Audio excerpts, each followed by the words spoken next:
Shalom, selamat pagi. Sate pagi hari ini bertemakan ada syaratnya.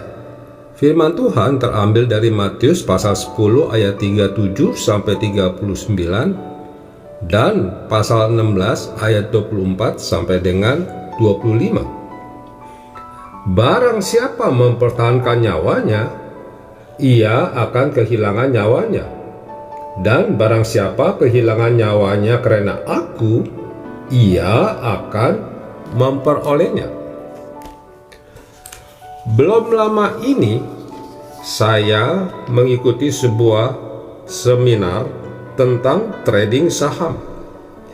Bisnis saham ini memang sangat menarik, dapat memberikan profit yang besar bagi para trader atau pelaku jual beli saham.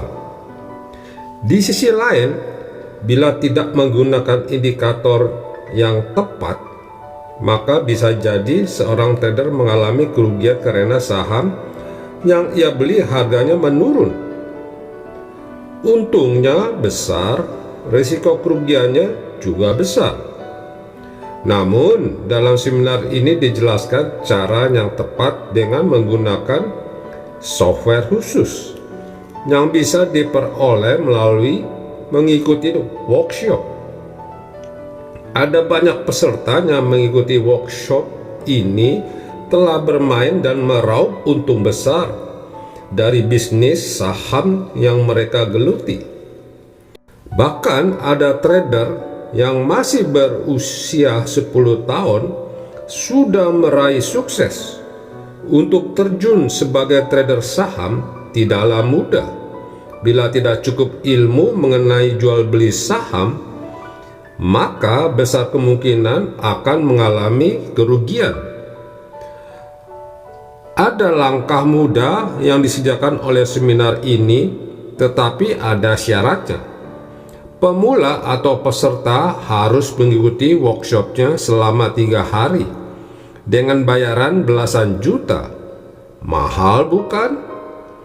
Tetapi mungkin tidak sebanding dengan profit yang akan diperoleh, karena seorang bisa tahu pasti saham apa yang harus dibeli dan kapan ia harus membeli dan menjualnya. Hal ini berkaitan dengan finansial dan banyak orang berani bayar mahal. Tapi bagaimana bila berkaitan dengan hal rohani? Dapatkah kita berkata bahwa untuk datang kepada Tuhan tidak ada syaratnya? Mudahkah seorang bertemu dengan Tuhan?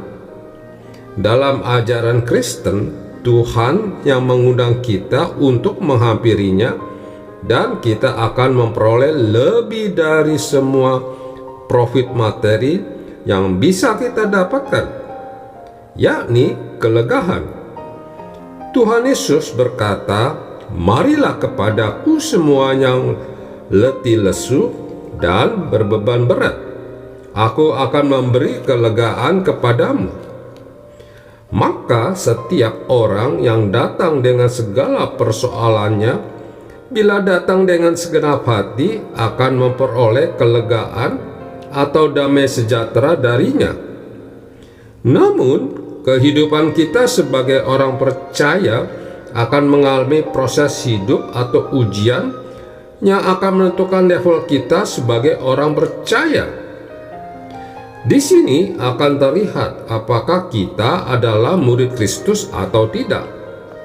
Dan orang di sekeliling kita lah yang menilai dan melihat kualitas hidup kita, bahkan akan meneladani kita. Kalimat "banyak yang terpanggil, tetapi sedikit terpilih" adalah benar, dan orang-orang pilihannya ialah mereka yang lulus dalam ujian iman. Merekalah yang disebut murid Kristus sejati. Dan untuk menjadi murid Kristus, maka ada syaratnya.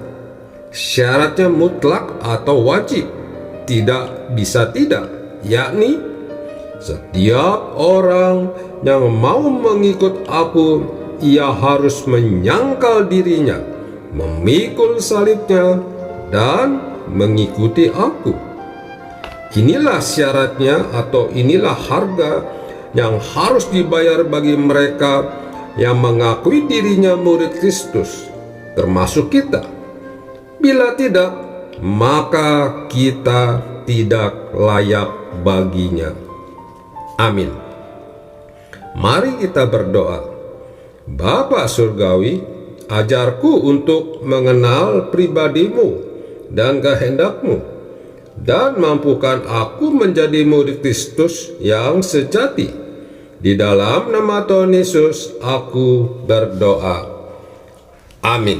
Shalom. Saya Lail Wijaya, murid dari Blessing Community.